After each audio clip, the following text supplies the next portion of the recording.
Hello! In today's video, we'll be going over the Map Replay feature within your interface. The Map Replay feature summarizes the events of a specific vehicle and enables you to review them on the map. Map Replay shows ignition status, which is whether the car is off or on, geographic points, speeding events, accelerometer events such as harsh braking, turning, and accelerating, and illegal move events, which may indicate tampering or stealing of your vehicle. Once logged into your account, click Map Replay on the right side of the banner.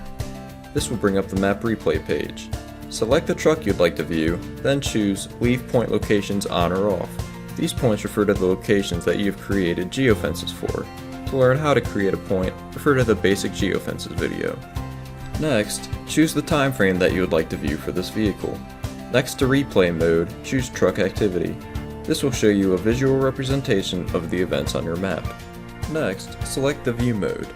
The Points mode only flags key events and alerts. Click play to see these events and the location they occurred. If you would like to see the details of a flagged event, simply zoom in and click on the desired icon.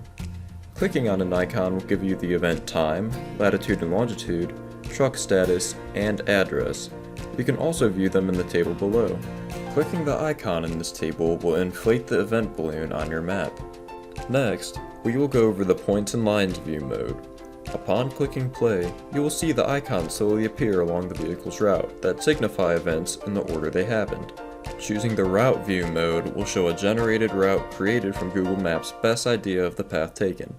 This service is not controlled by Track Your Truck and may slightly vary from the true path taken.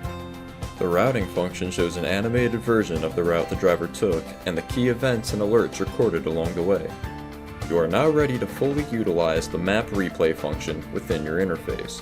If you have any questions or concerns, please feel free to contact us via phone number or email.